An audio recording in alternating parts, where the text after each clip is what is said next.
Bitch, I'm a bird. Bitch, I'm a bird. I don't say yo, I just say, bitch, I'm a bird. Bitch, I'm a bird. Bitch, I'm a bird. Bitch, I'm a bird. Go. Cacall, and welcome back to another edition of Destiny 2 Lore with your hosts, Birduuup, Birdman Jones,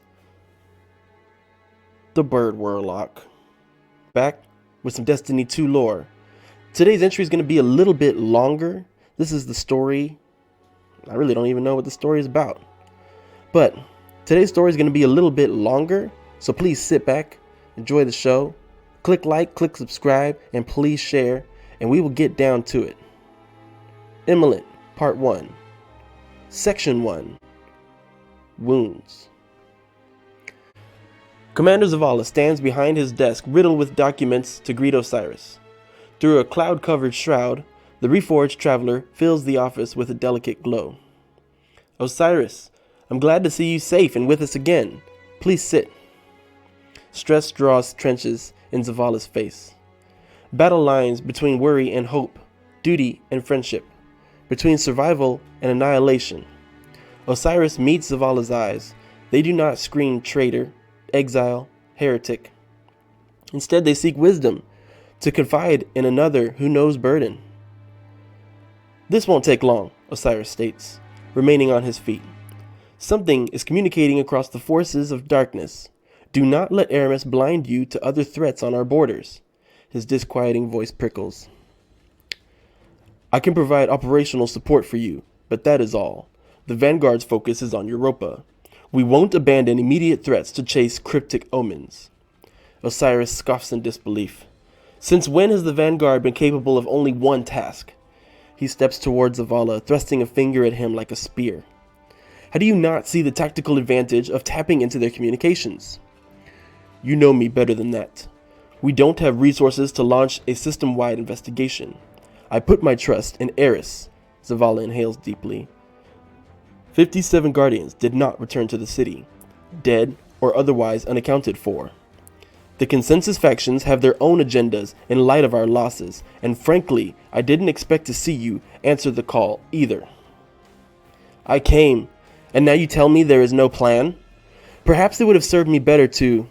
I won't be hounded by absentee guardians and armchair tacticians. Zavala slowly places his hands on his desk, as if restraining himself from destroying it. The information you've brought me is worth investigating. If you want to help, I will give you full authority to pursue this loose end. The city's archives and support systems are at your disposal, but I cannot allocate additional ships or manpower to your cause. Osiris nods, realizing he had no right to demand action. I apologize. Thank you. He motions towards the window's reinforced glass. The traveler reforging was a sight to behold. His words have a faint reverence to them. Zavala turns away from the traveler's pale light. His face dimmed. Indeed, I wish it was more than just that. These events were beyond us all, Zavala. I should have seen it. I just want to correct my error. I'll help you where I can, Osiris. Remain in contact, and if it is dire, I will point every gun at whatever fiend you uncover. Okay, so let's go over Section 1 of Immolant Part 1. Wounds seem to be the story of Commander Zavala and Osiris meeting back at the tower. Osiris has answered the call that the Vanguard has placed on him to return to the tower, assuming that they would all band together and fight this darkness threat together. But once again, Zavala doesn't really seem to have a plan. He just kind of responds to whatever is happening right in front of him, or whatever threat is presented right in front of him. So Osiris is a little pissed. I'm a little curious about these lines. They do not scream traitor, exile, heretic. So does Osiris know that there's a possibility that Zavala is being corrupted? That's something we'll find out. Immolant, Part 1, Section 2. Horticulture. A siren has long wept over Io, mourning the death of a once lively world. The life left sleeping lay deep in the cradle, awaiting a wish to waken the grove. On wings of flame, a golden skein, the phoenix settled to deliver. Buried deep with flaming beak, a seed to blossom and draw watchers hither.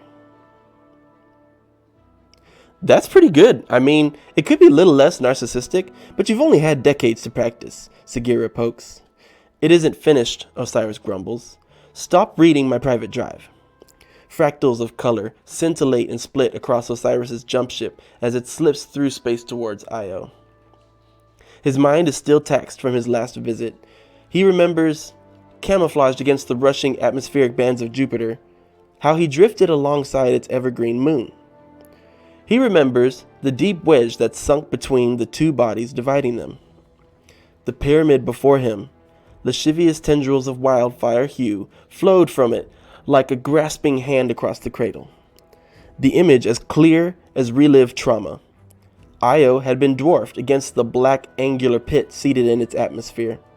His eyes could not leave it then. Even now, he feels himself falling into its gravity as they approach again. Have you sent it to Saint yet? Sagira flitters into view. She brings him back to the present, soaring across space. No, I told you it isn't finished.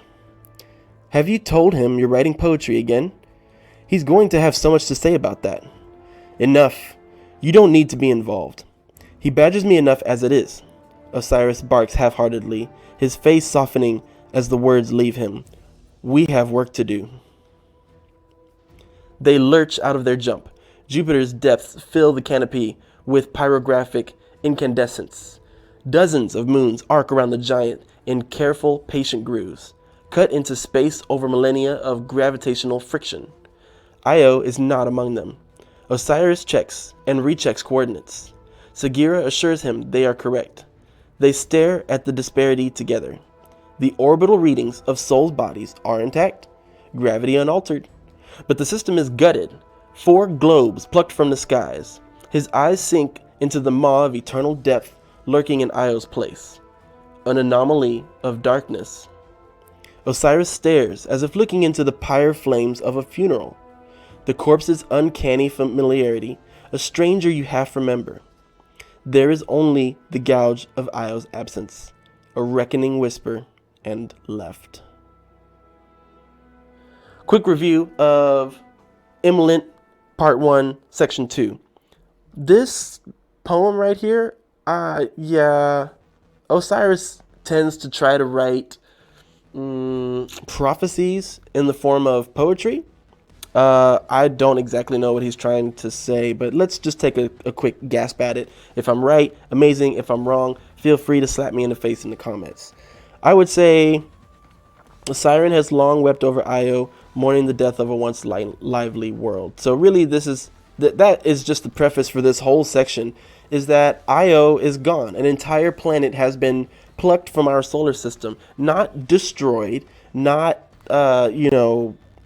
conquered or whatever. It's just not there anymore. Like if you woke up tomorrow and Earth was just gone. That's what happened to Io. Let's see. The life left sleeping lay deep in the cradle, awaiting a wish to waken the grove. Actually, this whole thing. On the wings of flame and the golden skein, the phoenix settled to deliver, buried deep with flaming beak, a seed to blossom and draw watchers hither. Basically, we planted a new seed on Io underneath the the tree of silver wings, which that is a whole story we'll get into. I promise. Stay tuned to this channel. We will go over the tree. It's not a story for today. Basically, they planted a seed on Io that now has been plucked from existence, possibly moved to another dimension or something like that. But at some point, this seed planted by the wings of the golden skein, the phoenix, he's literally talking about himself, making him seem so cool because Osiris is the bird, man. That's why I tend to like everything that Osiris has to say, because our love for birds. Anyway, Osiris is hatching a plan. We don't know exactly what's going on, and the entire planet of Io is gone. Immolant, Part 1, Section 3. Saturn grieves the loss of Titan, the cerulean jewel that once had sunken into the gullet of the abyss. In its place, an anomaly, dark and rimmed in gravitational lensing, Osiris tears his eyes away and fixates on its sibling cavity, a swath cut through Saturn's rings by Oryx's blade during the Taken War. Within the rings, the dreadnought sails in solidarity with the anomaly's orbit, whispering back in harmony. "Do you hear that?" Osiris asks, turning to Sagira. He turns the ship's scanning array toward the anomaly, like the tones Vance described, from the spires, and then the pyramids. It was coming from the anomaly that replaced Io as well. "I don't hear anything, but I can feel it." Sagira cringes and constricts her shell flaps, like a shiver down my metaphorical spine. Osiris lowers his gaze. He does not want to see their future and believe the cradle's tree, the forest, and all the Golden Age treasures that so many had died to preserve were gone. All their victories, usurped and meaningless in the face of the enemy. For all their power, all their heroism, they had invited this fate, and when it came, they were not prepared. Phobos and Deimos orbit the grave of Mars, where a roiling depth festers, hungry, reaching out to little moons caught within its influence. The Warmind buckled, and yet somehow it ekes out existing in hiding, a survivor again. Anna still holds on to a dead hope.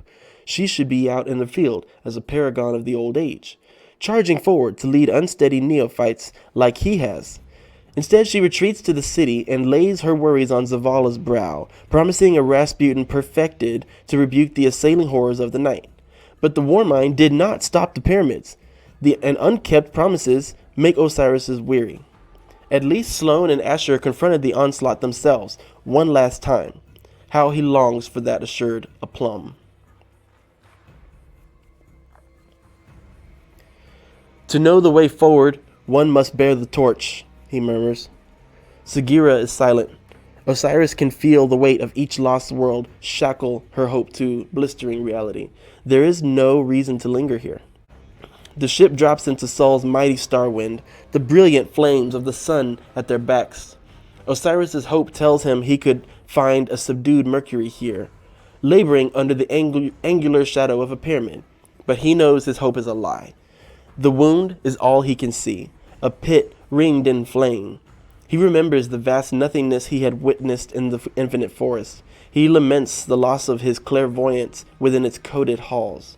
Perhaps there, he would have had the answer to the question he wants to ask Sagira. Have I led us down this path? He tells himself that his last visit was driven by anger. Sagira had chided him for storming the lighthouse and ransacking Vance's possessions. "They're my relics," he said to silence her protests. In truth, what drove Osiris to Mercury then is the same as what drives him now. Fear. "Why didn't you tell Zavala about the lighthouses? About the tree?"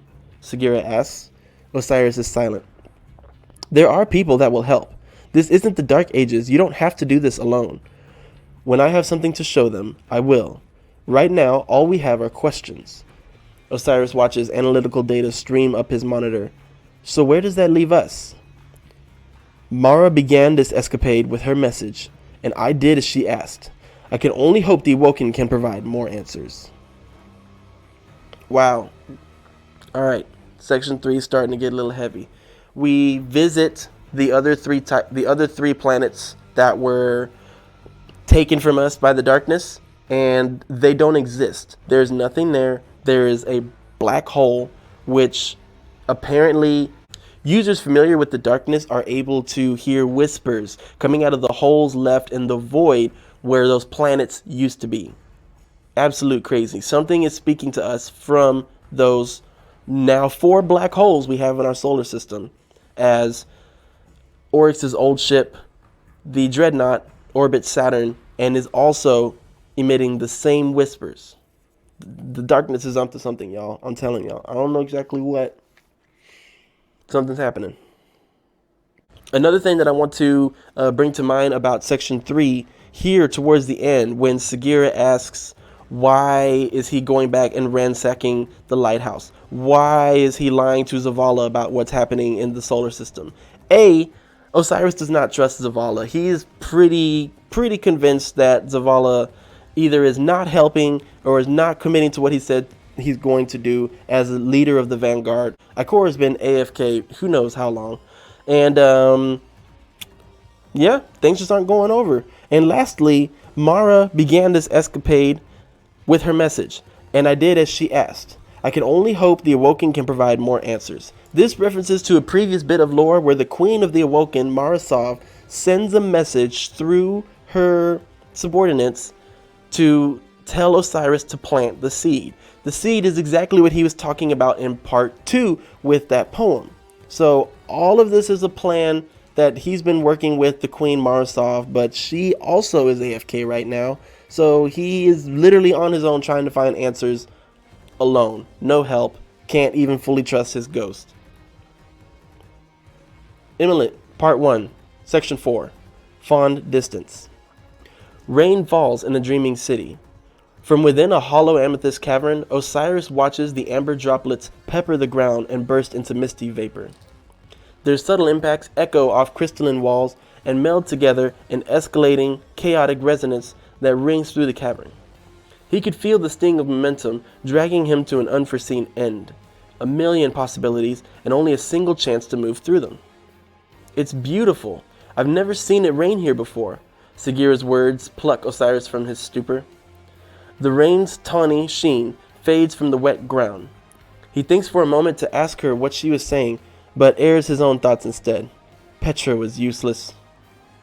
She doesn't know you like Mara does, Sagira says wistfully as she buzzes back into the jump ship.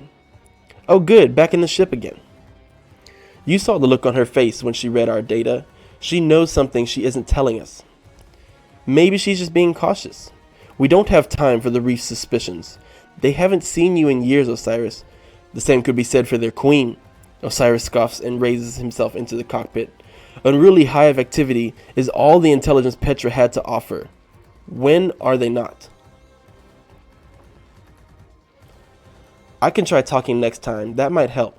If we return, you're more than welcome to. For now, we're tower bound. That sounds amazing. I can finally stretch my shell for a bit, Sagira flexes. Speaking of the tower, Geppetto keeps asking if you've checked under your seat. She jabs a tiny shell point downward. No. Sagira locks her iris on Osiris as he begins pre-flight checks. You're putting more effort in avoiding it. I'm really not. I'll do it. She flutters past his shins and dives under the pilot's seat. A muffled, "Found it," sounds beneath him. She emerges with a crumpled note tied in lavender frill and sealed by a crude wax stamp of a flaming bird. He made us a stamp, she says, excitedly shaking vibrato in her voice. What does the letter say, Sagira? Oh, now you want to know what it says. Sagira. You just didn't seem interested. I can read it to myself. He will ask when we get back. Well, if you want to know that badly, it says he likes your new poem. Sagira! The tower crowd is dense and boisterous at dusk. Outside Zavala's office, Osiris can hear Ikora's cool tone clearly pierce through the thick doors. Her words are considerate, crafted. Osiris contemplates interrupting them, but they have enough on their shoulders. To the hangar. If you're headed to see Saint, I'll tag along. Otherwise, I'll meet you back at the ship. First Anna, then Saint. Why do you always see him last? He is the most patient. You've been busy. Osiris takes Anna's hastily assembled workshop located within the partition between the tower and the city. Tools and schematics litter her room. Talking to me or yourself? Anna asks and rolls out from beneath a disassembled exo chassis. Hard to tell sometimes, she says, standing. It's been too long, Anna. You don't visit often. She glances over her shoulder, except to point fingers.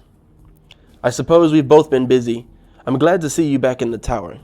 Anna rolls her jaw. I guess we have to stop running sometime. Osiris looks at the exo chassis. Do we? What are you here for, Osiris? Looking to make another mess for me to clean up? When the war mine was overtaken, did you notice a resonant tone in the darkness's attack? Like this. Osiris asks and plays a waveform recording of the lighthouse song. I was a little preoccupied, but I didn't hear any suspicious tones. You experience the darkness assault firsthand. Instead of using that experience, you're dredging up the dead. Osiris, content only Osiris, content only if he alone can play God. Anna swipes a welding torch from a nearby workbench. You should meet up with Callus. You two would get along.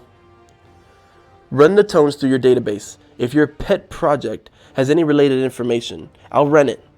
The words sarcastically fell out of Anna's mouth as she slides back under the exo, ignites the torch with a solar finger snap. Next time you want to drop in, use the ghost vine instead.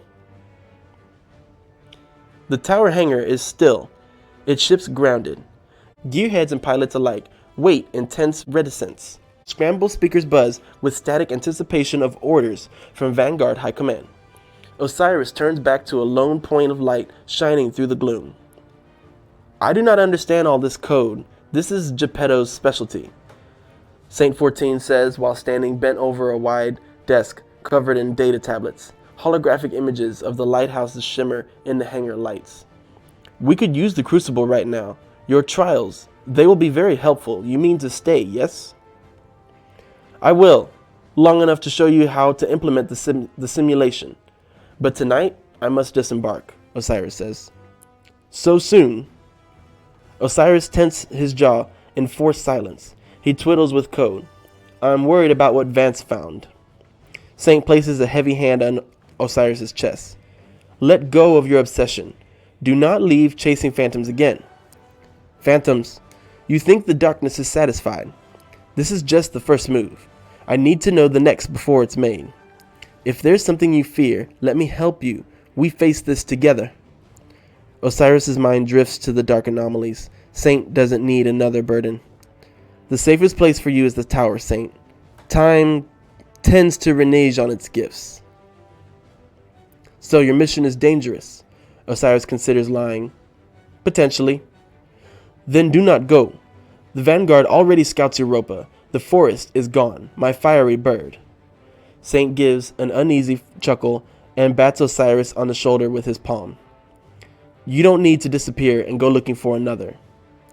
Osiris smiles faintly. The forest is gone, and all the simple pleasures in existence could not replace it.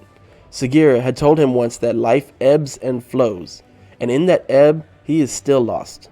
How long will it last? Until the purpose rushes forth to find him again. Me? Disappear? He gives Saint a tilted look. I won't. I'll be back, and I will continue to keep Zavala abreast of my travels. And me. No number of tethers would keep him. Yes, and you. And you will answer my letters? Osiris skirts the promise. If I am able. Or I will send you more of this candy corn, and Sagira will make you eat it. Please, no. Do not be ridiculous. It is delicious. Osiris fails to contain a chuckle. Saint embraces him. His mind is starside, but Osiris still feels himself relax. Someday, this will be enough. Wow. Honestly, Section 4, Fond Distance, I mean, it really feels like a goodbye. I haven't read Immolant Part 2. That is going to be coming immediately after this video, and we're going to see what happens next. But this section was fairly calm and had a lot of inside jokes between friends.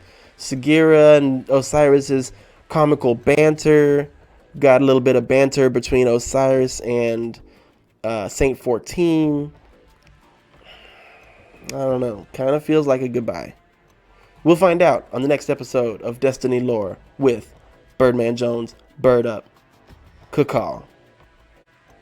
Like and subscribe. Like and follow. Follow and subscribe. Subscribe, follow, share.